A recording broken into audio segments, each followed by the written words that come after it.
I'm Polly Warren and welcome to the Positive Perimenopause podcast. This is the place for some positive inspiration to help you through the rollercoaster ride of perimenopause. I truly believe that with the right support, knowledge and wellness tools, you can feel your best yet, because I'm learning this life phase can be a truly exciting and often pivotal time of life. With every episode, my mission is to support and empower you to own your menopause, because it's time to start taking care of the most important person, and yes, that's you. So thank you for being here and sharing your time with me. Now let's dive in. Hello, welcome back to the podcast. How are you doing?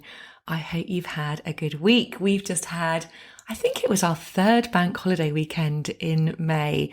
And this one, the sun came out. We've had such lovely weather here in the UK, which makes such a change because, as you probably know, wherever you are in the world, we talk about the weather a lot because generally it disappoints us. But for once it hasn't. The sun's been out and it's amazing, isn't it? How it can really lift your spirits and make you feel so much better about everything. Before we go on to this week's episode, I just want to remind you about last week's episode, which was with menopause specialist Kate Organ, who talks to us all about HRT. So if you've got any questions or that you want answered, you want some more information about HRT, I really recommend going and having a listen to that episode. Now on to today's episode. Now today you've got just me. It's a solo episode. And today I'm going to be talking about how you can empower yourself for a positive perimenopause experience. I'm hearing from more and more women who feel totally out of control during perimenopause. I know I certainly did, and perhaps you do too. With so many changes going on physically, emotionally, and then you add into the mix a vast array of information out there telling you different things, and maybe a visit to a doctor who doesn't give you any of the answers you really desperately need, it's not surprising that so many women are feeling disempowered as they enter this stage of life. So today I want to address this out of control feeling, this feeling of disempowerment, and discuss how we can feel more in control and how we can empower ourselves during our experience of perimenopause. So I think it was about 6 or 7 years ago now, when I finally realised that I was perimenopausal. I mean, that took about 4 years in itself, but anyway, I finally realised I was perimenopausal. And I do remember not really having any idea about what to do or where to start. I didn't really know how to help myself. So I did the obvious thing and I Googled perimenopause and menopause. And what came up was this huge amount of information about it. But the problem was I still didn't know which information to trust, which information I should listen to, which I should read about. What I really wanted was to ask someone, but I didn't know who to talk to. I mean, none of this is great when your energy levels are on the floor and you're lacking in confidence. You feel like you're the only one going through all of this. In a nutshell, I felt like I just wasn't coping and life was spiraling out of control. Life was definitely happening to me.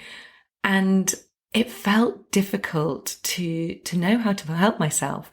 And I'm sure many of you can relate to this. So how on earth do you go from feeling like this to someone who is fully in control of their perimenopause, which I'm glad to say I am now. I feel fully empowered to make the right choices for me, and I know how best to support myself. And so in this episode, I'm going to do my best to show you how I've done it, but also share some of the mistakes I've made along the way and what I learned from them so that you don't have to make the same mistakes. It's important to note here that this doesn't happen overnight. It's taken me at least 6 or 7 years. But remember, I had no one showing me the way. I pretty much figured it all out myself, which is why I want to help you to do it so much more quickly than I did. So in this episode, I'm going to share with you the 6 steps I've followed to empower myself and which you can use to empower yourself too, so that you can have a positive perimenopause experience. Now, the first thing I did And I thank the part of me which was so enraged and pissed off that I didn't know anything about perimenopause, because what that part of me did, it spurred me into action to learn everything I could about perimenopause, about menopause, because I just didn't know anything.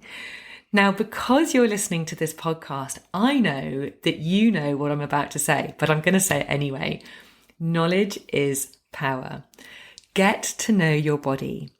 When you understand what is happening in your body and why you're experiencing what you're experiencing, it immediately reduces any fear and anxiety that you're feeling, because you realize that most of the things you're experiencing are pretty normal.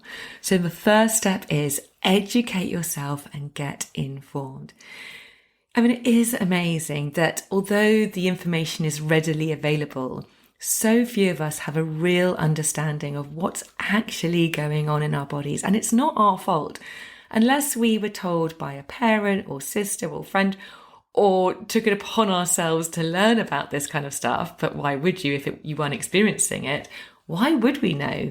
We weren't taught it at school.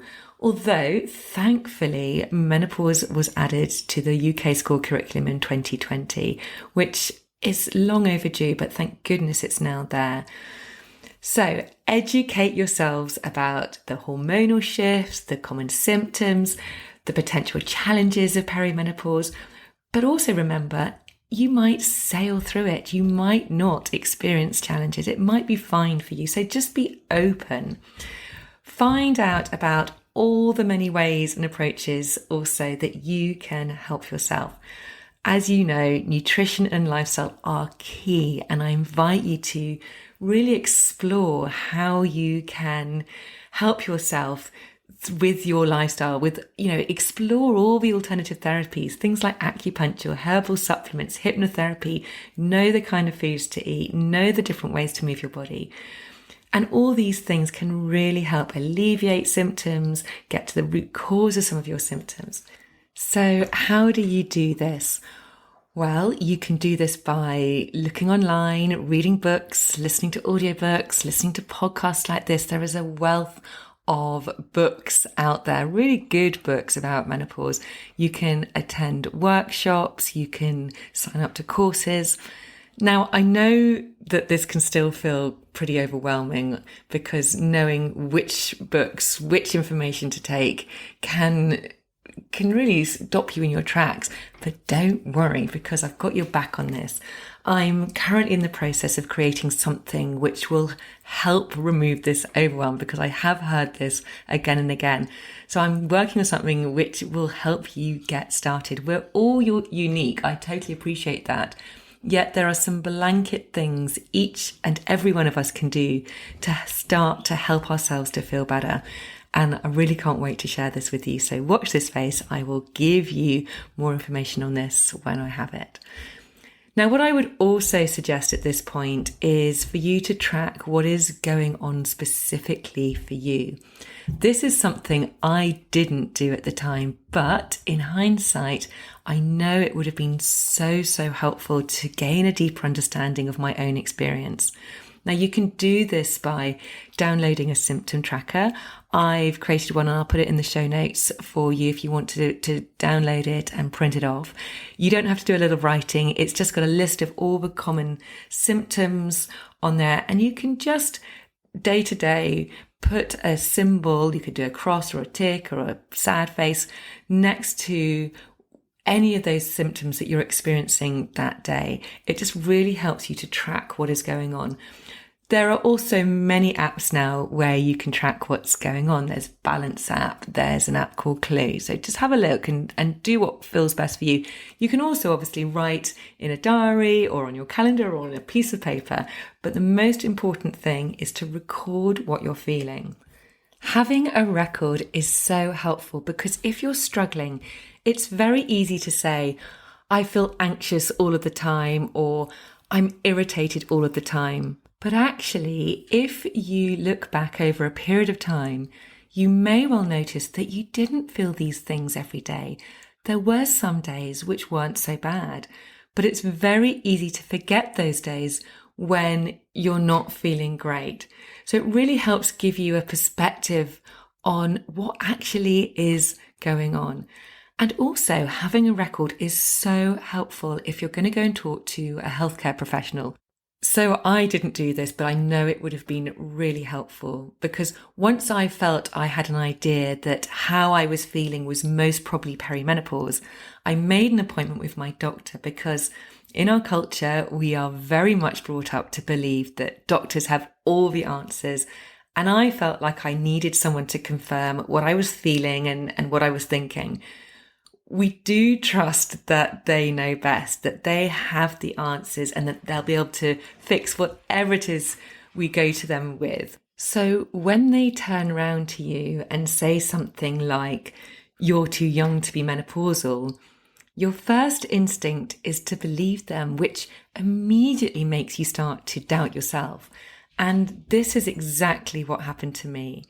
Instead of feeling listened to and supported, I was offered antidepressants. Now, deep down, somehow, I knew that antidepressants wasn't what I needed, so I refused them.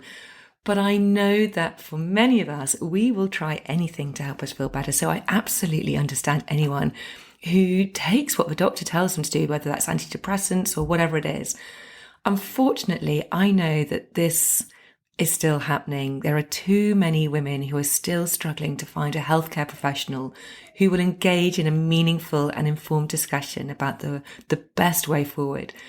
And feeling like you're not being taken seriously by your doctor or other healthcare professional is probably one of the most disempowering things, which just exacerbates the whole thing and how you're feeling. I just want to add here that I respect doctors, I really do, and they literally do save lives. But let's face it, doctors are busy. It's hard to even get an appointment. And when you do get an appointment, the doctors have so many patients to see, not enough time spent with each one. GPs in the UK are generalists, which means they're not menopause specialists. I'm afraid I don't really know what they are in other countries in the world. But a lot of them don't have up-to-date training in menopause. And honestly, this is crazy. Amazingly, the government recently rejected a recommendation to introduce mandatory menopause training for GPs, saying it's not necessary. So if you do need to go to a healthcare professional, it is super important that you are your own advocate. So this is my second step. Be your own advocate and be an active participant in your care. Make sure you go to your appointment with a list of all that you're experiencing and how long you've been experiencing it for. You'll have all of this information if you have been tracking everything that's been going on. Plus, having everything with you written out in front of you will really help you, because it's very easy to forget everything you want to say when sat in front of somebody, and particularly if they're telling you something like, you can't possibly be menopausal, you're too young. If you've got it all there, it will give you the confidence to say, no, I've got it here. This is what I've been experiencing. And I think they'll really appreciate it as well. Also, make sure you go to an appointment having a really good idea of what you want to do about it, knowing what your options are. So maybe go with a list of questions ready prepared, and make sure you are not fobbed off. And if you don't understand something, ask questions. I was reading on Dr. Louise Newson's Balance website an article about this subject when I was preparing for this episode. And this article stated that the days of doctor knows best are outdated and no longer reflect the current approach used by GPs when it comes to making decisions about your health. It discusses how the role of the healthcare professional is to advise their patient and give relevant information in a clear and supportive manner to enable the patient to decide on their preferred course of action. I will link to this article in the show notes, so if you want to read it, you can. This article also talks about the UK's new guidelines from the General Medical Council, which came into effect in November 2020 around how decisions should be made between a patient and a doctor and how informed consent should be gained. So it's a bit of a lengthy document, but again, I'll put it in the show notes just in case you have an urge to read it. But here are the highlights of this document. And I think it's really important that you are aware of these because it will really help you challenge your doctor if you need to. Okay, so the General Medical Council states that doctors must keep their professional knowledge and skills up to date. So obviously this includes menopause care. They must recognise and work within the limits of their competence. They must work in partnership with patients. They must listen to, respond to patients' concerns and preferences. They must give patients the information they want or need in a way they can understand. They must respect patients' rights to reach decisions about their treatment and care and supports patients in caring for themselves to improve and maintain their health. There is also another document which this article talks about, which is from the National Institute for Health and Care Excellence, which is NICE in brackets. You might often hear people talk about the NICE guidelines.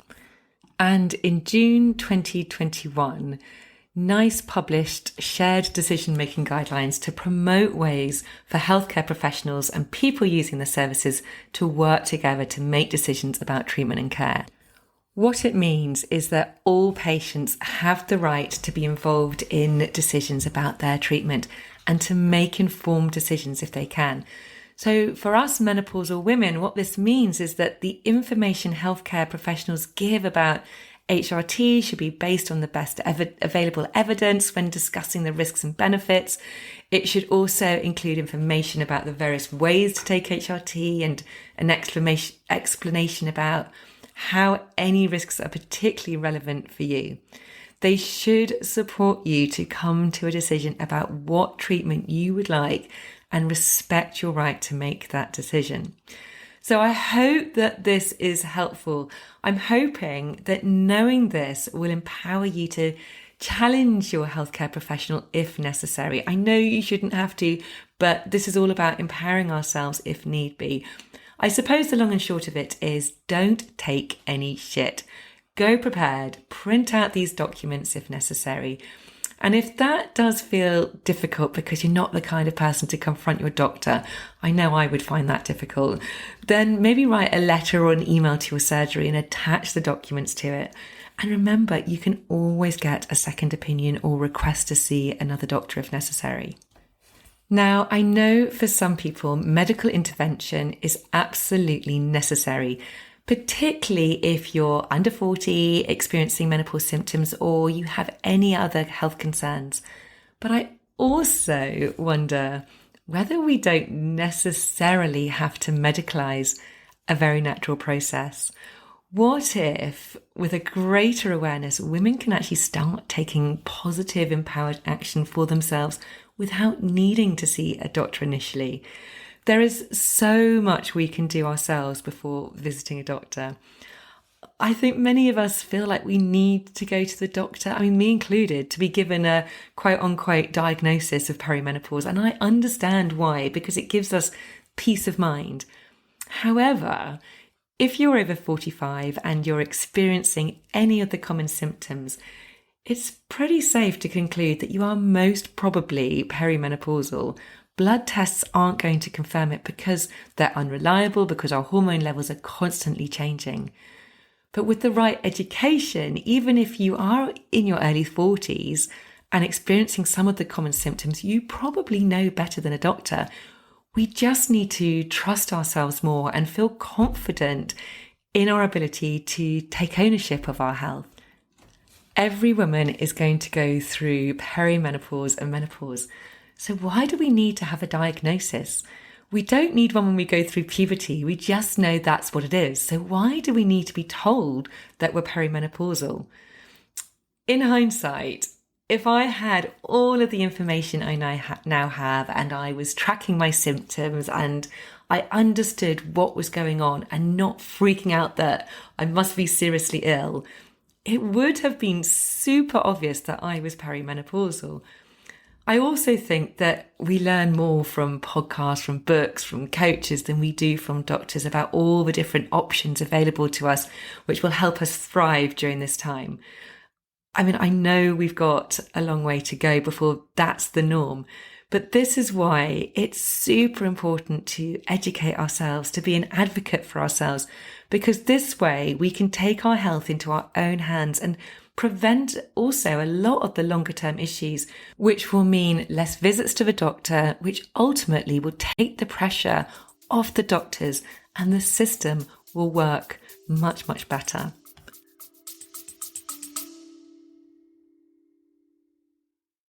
A very quick break to ask you to hit the follow or subscribe button if you haven't already. And if you're enjoying this episode, I'd be super grateful if you could hit those stars and rate it too. Thank you.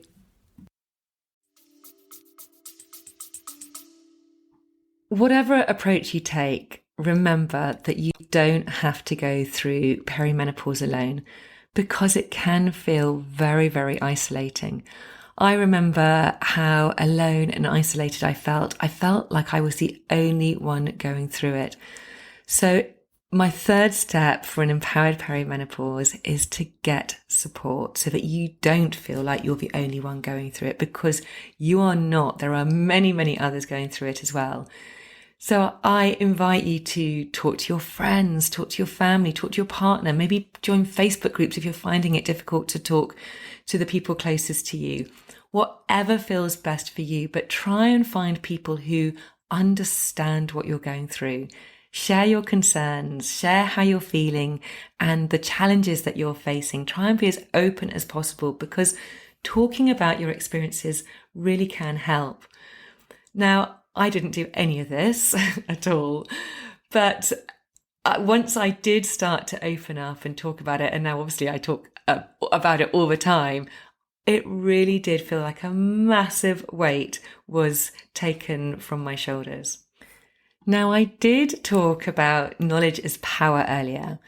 However, knowledge is only power if you use it. If we need to make changes to parts of our diet and lifestyle to help support ourselves throughout perimenopause and beyond, it can be difficult because change can be quite challenging for us humans. As we evolved, our brainstem, which was the first part of our brain to develop, also known as our reptilian brain, was responsible, still is, for survival. And so it likes familiarity, because if it survived doing something once, it kind of thinks, oh, well, if I do that thing again, I'll survive again. So although change is absolutely possible for ourselves, it can take a little bit of work just to get your brainstem used to a new way of doing things, to a new habit, which is why getting support to help you implement habit change can make all the difference. So maybe a health coach or a menopause specialist might be a better option for you than a doctor. It's important to find someone who you like and who you trust. There are many different approaches to it. So trust your gut, trust your instinct, and learn from someone who you feel drawn to. Okay, my fourth step is all about adopting a positive mindset, about owning your experience. The moment I decided that I was going to take charge of all that I was experiencing and look at it as an opportunity to really sort out my life rather than something which was just happening to me, everything changed. I can honestly say now that perimenopause has been the best thing for me. It's woken me up to how things can be rather than just trudging through doing what I'd always done because that's what I thought I was meant to be doing. You may think that this is totally impossible when at the moment all you're experiencing is pain, discomfort, the prospect of aging. But I know that it is 100% possible for you to change the lens through which you are viewing this experience. I like to think of perimenopause and menopause as an opportunity. It's your body's way of telling us that things need to change, something needs to shift. You get to tune in and listen to what it needs. It's a time to embrace perimenopause as a natural and transformative process rather than viewing it as a negative phase. So how do you start doing this? Well, as always, I always say this, it starts with awareness. Start noticing your thoughts. We have approximately 60,000 thoughts a day, and 70 to 80% of those thoughts are negative, and 90% of our thoughts are on repeat. That's a lot of negative thoughts going round and round and round. Now, I always talk about this, about setting an alarm at regular intervals during the day so that when it goes off, you can check in with where your thoughts are. I have done this and it does really work. You can just put your phone on a vibrating alarm, and when it goes, just notice, what are you thinking? And if you're thinking something negative or you're in a negative cycle, try and interrupt that pattern. Try and just reach for a slightly better thought. It doesn't have to be something which is so unbelievable, but just reach for something just a little bit better. So for example, say you catch yourself ruminating on the thought that you're so tired. Maybe you're thinking, oh my gosh, I'm so tired. I'm exhausted. I didn't sleep well last night. Maybe I'm not going to sleep well tonight. Maybe just try and interrupt that pattern and reach for a slightly better thought. Maybe, what if I sleep much better tonight? That could just be a new thought. Putting what if in front of any sentence can really help your brain to accept it, because it's not reaching for something which you don't believe. It's a possibility. Maybe I'll sleep better tonight. It's about shifting the lens you see life through. Try and focus on the opportunities for growth, the wisdom, and the sort of self-discovery that this journey presents. Practicing gratitude can really help with this as well. So try and just acknowledge the positive aspects of your life and celebrate your achievements, rather than constantly putting yourself down, constantly focusing on all the bad things that are happening. By reframing your perspective, you can shift your focus towards the possibilities and start to embrace the changes with much more optimism. It does take time and practice, but it is absolutely possible. It's about remembering that you can be in charge of what you think and how you perceive things. And this gets to feel so much more empowering. Okay, now my fifth step is all about taking control of your controllables. It's about prioritizing yourself and making time for the activities that you know are going to nourish your mind, your body, your soul. This is about finding the activities which work for you and fit into your current season of life. This will look very different for you if you are a single mum with young children and a full-time job, to someone who is single and child-free, or to someone who has teenage kids and a supportive partner. We all have our own unique experience. So you have to work with what's best for you. If you're a single mum, for example, you may literally have a matter of minutes to spend on yourself. And if this is the case, then it's about making the most of those minutes. If you have more time available for yourself, then great, then you can use it.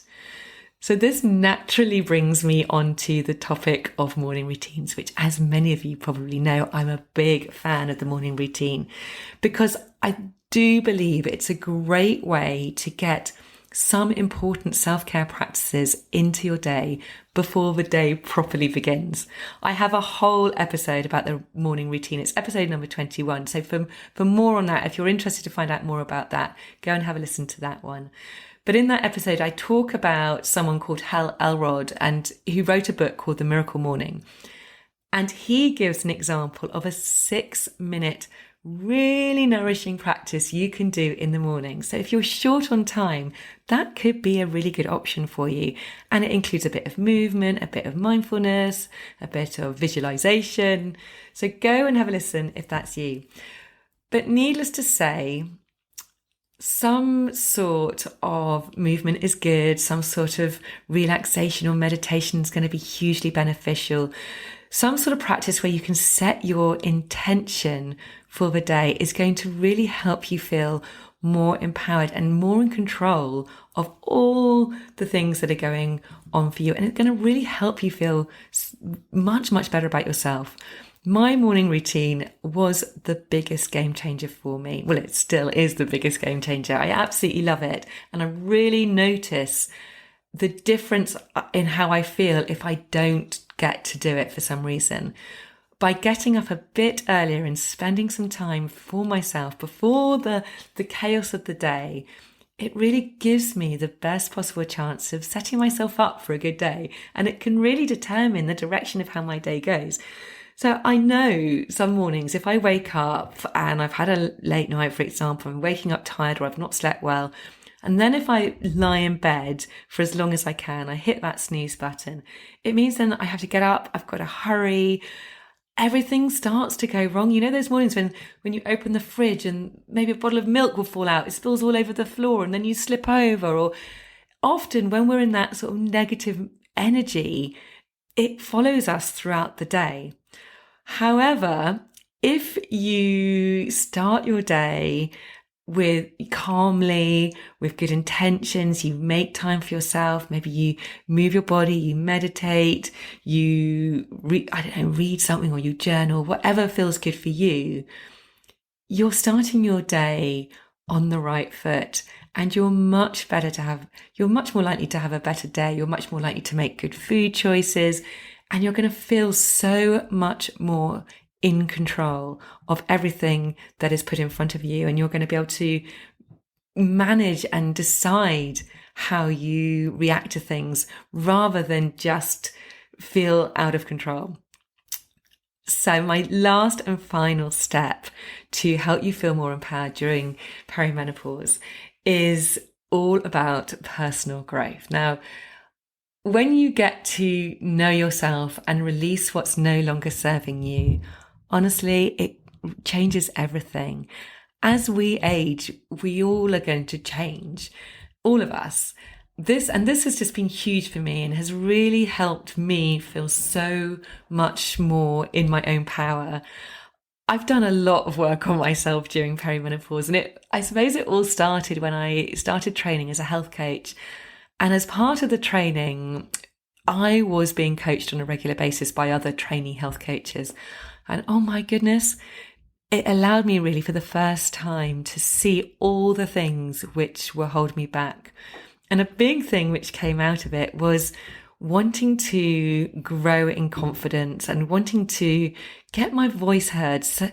And that kind of also transpired into me wanting to be able to post stuff on social media and so that I could grow my business, something which I was so terrified about.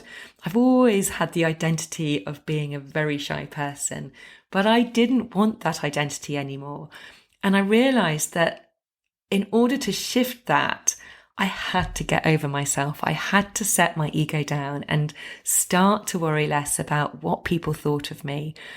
So I have invested in coaches, in courses, in books, and oh my goodness, once I started, I just haven't been able to stop. And I know some of you are going, okay, but I can't afford to do all of that.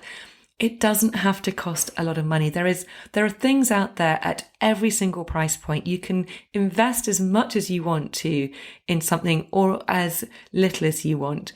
Just putting it out there though, the more I've invested in something, the bigger transformation I've got, because then you've got more skin in the game and it really helps me to do the work and stay accountable.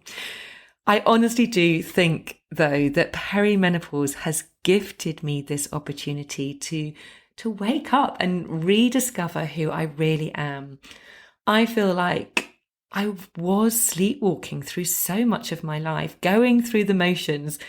But once I dipped my toe in this whole personal development world, I've been peeling off the layers of who I'm not and started discovering who I am. That does sound a bit cheesy, but it is totally true. As you know, perimenopause is a time of transition, so it makes sense that we're evolving and quite likely we're not who we used to be. Our values, our goals, and our priorities are likely to shift.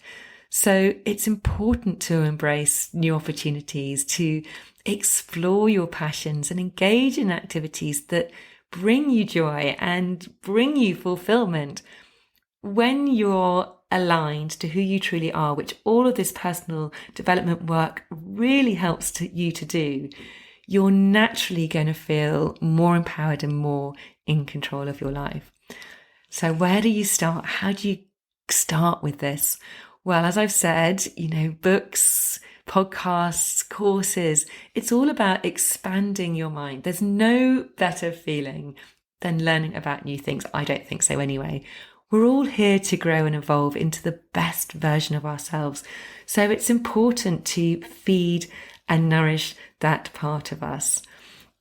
So I really do recommend that all of these things and any sort of courses or workshops, online or in person, are so helpful to really help you step into the person that you truly are, or the person that you want to become. Another thing you can do is to follow your joy. You, again, have probably heard me talk about this before, but I really truly believe that not enough of us do this. It's about doing more of the things which make us feel good, because ultimately, if we're feeling good, it's going to elevate our state, which is going to make us feel stronger and more empowered. So do more of the things that make you feel good and do less of the things which make you feel rubbish. Obviously, there are jobs and things we have to do which we don't really want to do, but it's about learning to say no to a lot of the things that we don't want to do. But if you like dancing, it doesn't have to be big things, just dance more. If you like singing, join a choir. If you like getting outside, make sure you get outside more. I have got so much better at this. And in fact, this has led me to do the work that I do today. It makes me feel good. Whereas my old work, initially it made me feel good, but the more I did it, it didn't. It kind of made me feel heavy. And I had all this very heavy negative energy around it. So gradually, because I was following my joy, I transitioned to do more of what you love. And this is possible for you too. Following your joy will help you forge the path of what's next and help you make the most of this transformative phase. And you will emerge stronger and you will feel more empowered. So those are my 6 steps. I hope you have found them helpful. I'm going to just give you a little recap just so that you fully can step into these and give the ones you feel are possible for you a go. So number 1, educate yourself and get informed. Knowledge is power. Knowing what's going on in your mind and body will remove the fear. Number 2, be your own advocate. Be an active participant in your care. Number 3, seek support. Remember, knowledge is only power if you use it. Change can be challenging for us humans, so get support to help you implement any sort of habit change if you need it. Number 4, adopt a positive mindset. Change the lens through which you are viewing this experience. Embrace perimenopause as a natural and transformative process rather than viewing it as something negative. Number 5, prioritize yourself and take control of your controllables.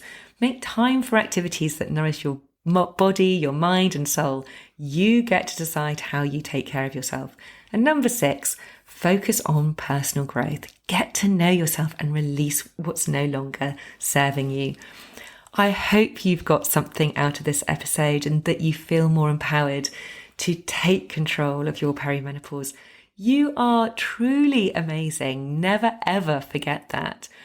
This experience is something which is temporary and which will pass and actually might just be a new beginning for a brighter future. You get to decide what that looks like.